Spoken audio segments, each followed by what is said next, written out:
Beloved humans, holy wonder, happy Sunday. Be here now. Let us listen closely. The stars are singing. Amen. God of vengeance, dread God, shine forth. The raw anger and rage in the psalmist's voice, we just heard that wretched pleading and screaming, the terror from Psalm 94 is probably familiar to any person who has watched as those they love have been subject to the pain and terror of human oppression, the machinery of the state, or the calculated evil of powerful men. God of vengeance, dread God, shine forth, rise up. If this language makes us feel uncomfortable, well, the poetry of human pain is not a nursery rhyme, and the prophecy of the oppressed is not warm milk for the masses. If the words of the oppressed make us uncomfortable, be uncomfortable. I didn't write this stuff. Last week I said I would tell you the truth. And as the great Barrett Lee says, I'm not your mascot, I'm your pastor. And so there in the 94th Psalm, the prophet rages and cries out to God, beating her fists against the stony face of her slumbering God until they bleed, her blood splattering against the motionless figure of her God. And you can hear the rage and you can hear her pleading. Your people, they're crushing, faithful one. Your people, they're crushing, faithful one. And even in her frustration and anger, she names her God faithful one. Is this irony? Is it a kind of bitter gallows humor? If this is a sleeping God, and the stony countenance is unmoving while the people are being crushed, yet the psalmist still refers to her as faithful one. But how faithful is a God who sleeps while her people are being slaughtered? How faithful is a God that promises liberation for the oppressed, only to be found asleep when her people are set to the knife? And so then, who are her people? Who are the people of God, of this prophet? Now, I know a few of you have read the Hebrew Bible, and you know who these people that she's referring to are. The others of you know who they are in your very bones. But the psalmist tells us in the very next line of the psalm who the people of God are. Your people, they crush, faithful one. Widow and immigrant they slay, and orphans they murder. Widows, immigrants, and orphans are the people of God. And who is slaying them? Who is doing this slaying? And which gods do they serve? And the psalmist then indicts them. They are the proud and the arrogant. They are the unjust. And they are, quote, the workers of inequality. Well, who on earth could be a worker of inequality? Who are they? Who are the workers of inequality? Who are the proud? And what will become of them? And what is going to happen to these people of God? Is this a lament or is this a prophecy? What will happen to the widows and the orphans and the immigrants, the people of God? What will happen to the monsters who slay them? Is this a hopeless lament or is it a prophecy? Well, this ancient literature that Jill just shared with us, Psalm 94, this has been used as a centerpiece for human ritual throughout recorded history. It's recited in its entirety during the Jewish festival of Sukkot on the fifth day. It's during this is a harvest festival. Sukkot is the Feast of the Tabernacle, but Sukkot is far older than the Jewish religion, as is Psalm 94 itself. And Sukkot is also a festival of liberation. And this uncomfortable piece of ancient poetry has also inspired countless great works of music. Heinrich Schütz and Johann Sebastian Bach each wrote musical settings for this psalm. And Psalm 94 is etched into the stone walls of many human memorials, especially memorials for victims of war. There's a great bell tower. It is not too different from our own. It stands at the very heart of the Parliament building in Ottawa, Canada. Similar to our own bell tower, it was completed in the year 1920. And just like our own bell tower, this tower in Ottawa commemorates the people who died during the Great War. The tower is known as the Peace Tower, and it is the Canadian monument to those who died in World War I. And in the tower there are many symbols and quotes from ancient poetry and literature, but the final inscription, it is known as the Dawn of Peace. It concludes with the final verse from Psalm 94. On the Peace Tower of Ottawa, the words inscribed read the same prophecy that we just heard spoken. For to the righteous, justice will return. That's the promise that ends the prophecy. The anger and rage of Psalm 94 is a lyric expression of our rage and pain at the callous evil that is done by the workers of inequality. Our frustration and anger that our God appears to be sleeping while these crimes are committed, and yet it still concludes with hope. Hope is the ending. Hope for to the just people, to the righteous, justice will return. Now, last week we talked a little bit about the city of Grand Rapids, and I told you a little bit about the people I know in the city of Grand Rapids who are waiting on messengers to arrive and announce to them that they may find liberation and freedom. I said, perhaps even in a place called the Fountain Street Church. And I described them to you in some detail. I gave you my estimates of how many of them there are out there in Grand Rapids. I told you a little bit about the circumstances of their lives. They're waiting and hoping for liberation and justice too. And I know that for many of you, the circumstances of your own lives were not so different as theirs. Now, whether or not Fountain Street Church chooses to be messenger of liberation is not up to me. That's a decision that will have to be made by the people of Fountain Street Church. But the task, the work, the labor of liberation is as deadly serious today as it was those thousands of years ago when the psalmist gave voice to their rage and frustration and desperately tried to awaken their slumbering God in order to save her people. And they are her people, and they are suffering at the hands of cruel men who the Bible describes as arrogant, proud workers of inequality. And I'm certain from the reading alone that the ancient prophets wept and raged and suffered and longed for God to awaken from her slumber and deliver them from terror. But my fear, my greatest fear, the thing that keeps me up, and the haunting pain that takes hold of my heart when I look into the eyes of my own children and fear for their future and pain, my fear is not that God is somehow sleeping, or that the workers of inequality will escape justice. My fear is that there will be no prophets left alive to speak to them that final word. To her people, to the righteous, justice will return. And so I'm always looking for prophets.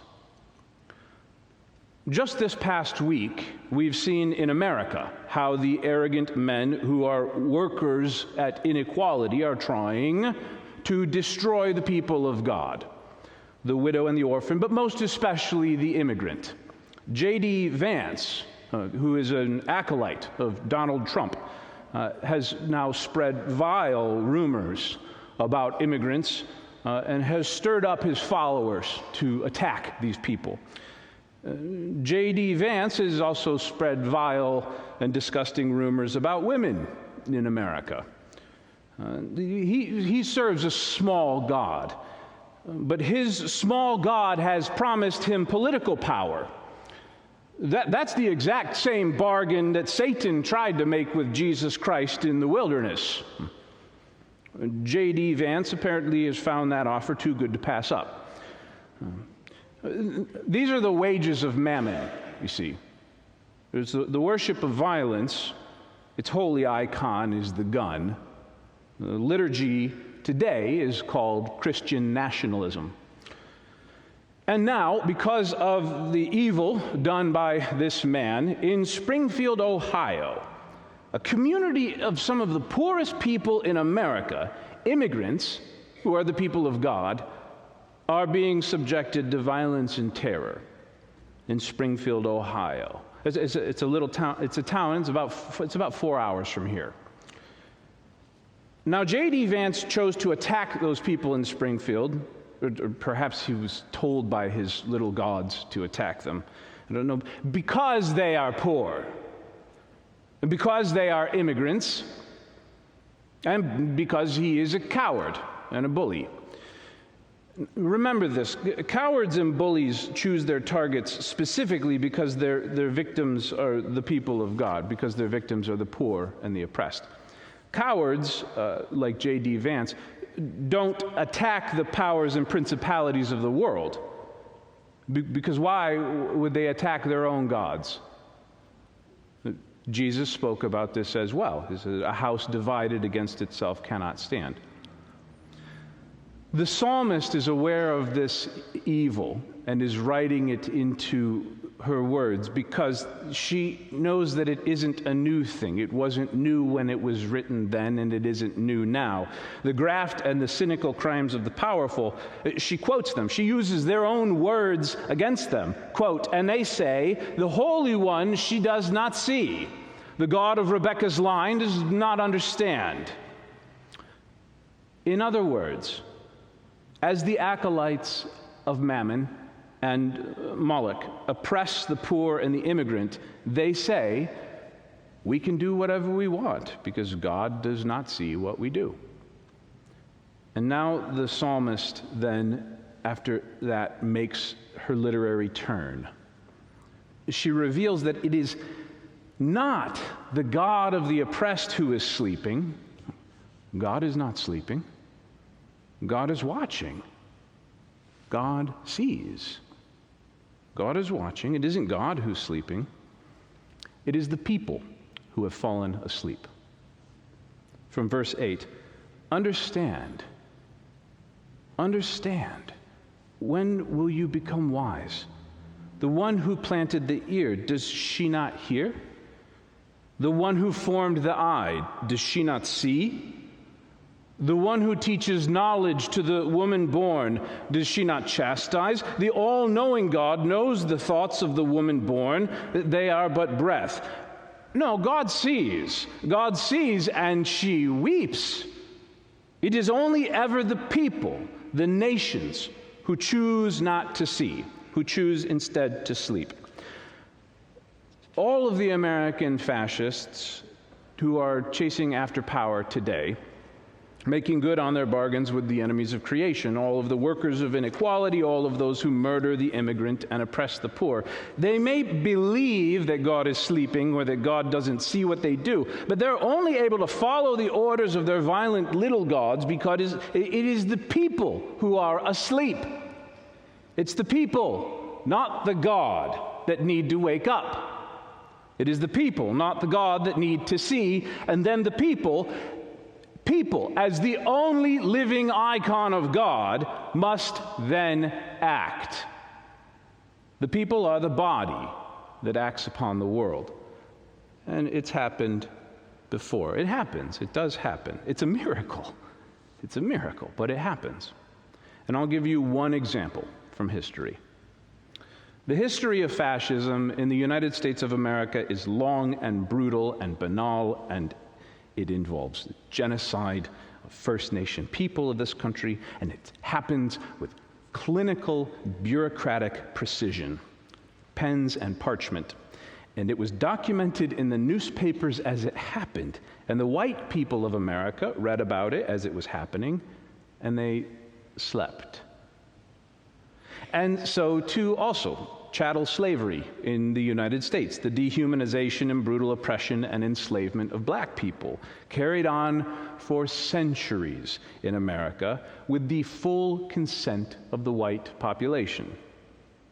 Now, it was, of course, prohibited in the northern states in a piecemeal fashion according to the state constitutions, beginning in Vermont in 1777, in Ohio in 1802, and then Indiana in 1816. It was outlawed, but it was not due to some great moral movement on the part of the people. And this is a fig leaf anyway, because the northern states brutally enforced the Fugitive Slave Act of 1851. Now, the fact of the matter is that northern whites, by and large, supported the practice of chattel slavery, and if they didn't outwardly support it, they condoned it, or they at least considered it a necessary evil. And while most northern white people didn't want to see slavery practiced in their home states, they did not support its abolition. And God watched as the people slept. And I want us to think very carefully about this, because it's easy for us today to hope and believe and claim that we are on the side of the people of God, on the side of the poor and the marginalized and the immigrant. And it's easy for us to believe that we are not in fact sleeping, to imagine that we would have been abolitionists, people who for moral or spiritual reasons would have supported the abolition of slavery. According to the best research that we have, among northern whites in America in 1840, roughly 2% of them supported abolitionism. 2% of northern whites were abolitionists. Can you think of some progressive position that you currently hold that is supported by only 2% of your fellow Americans, let alone one that you're willing to die for? Now, of course, after the martyr John Brown's raid on Harper's Ferry, which is still classified as an act of domestic terrorism, that number climbed all the way up to between 5 and 10% of northern whites. All this while the powerful workers of inequality crushed the people of God, assuming that God was asleep. God wasn't asleep. God isn't the one who's sleeping. In America today, we're witnessing this rising tide of fascism as the acolytes of Moloch are consolidating their power, creating little documents. Project 2025, it's a good outline of the work that they're preparing to do. Much of their violence today is being organized specifically against women, against queer people, against people of color, and especially against immigrants. And many people are still asleep. I can tell they're sleeping. I can tell they're sleeping because when I turn on the news, I see cowards and liars who are shamelessly weaponizing their followers to commit terrorism against the people of God, against queer people and trans people, against immigrant families, against people of color. And if the people weren't sleeping, then these fascists would be terrified rather than emboldened to go on TV with this stuff. And I know this too because I personally know a lot about cowards and fascists. And fascists are cowards. That's why they have to have little pep rallies and parades all the time. That's why they got to wear their little hats, put little special flags up. It's because they're afraid to stand alone. You understand? But I also know that while God watches and prophets speak, that the history is that the people will awaken. The people will awaken. The people will awaken one by one, and like the abolitionists of the 1840s and 50s, they will at first be called criminals and agitators and lawbreakers. And they will be shunned, and they will sacrifice and sacrifice and sacrifice. And some will sacrifice even with their lives, like Elijah Lovejoy and Seth Conklin and John Brown, like Viola Liuzzo and Martin King and Berta Caceres and Rachel Corrie, and moment by moment by moment, the people will awaken. This is the ancient prophecy of Psalm 94. It's not the song of a sleeping God, and it's not the lament of a hopeless prophet. It is not the victory of the acolytes of inequality. It's the promise of a people that are about to awaken, on the very edge of wakefulness, a people who are slumbering, who are about to awaken, the very first ray of light creeping over the horizon. Some of you in this very room right now, you are awake, and some of you are about to wake up, and the light is growing because she sees. Because she sees. And she sees her people. She hears their cries. And suddenly it will come to pass that the people will awaken. They will arise like the body of God. They will speak the ancient promise that breaks the yoke of oppression. The only hope for a future of a world that's made heal and whole, and that final word of the 94th Psalm will be etched not on the stone walls of war memorials or whispered like a dream. The final promise of the ancient Psalm will be written on the hearts of every human being. Justice will return. Justice will return, and justice will reign forever and ever. This is the ancient promise. Amen.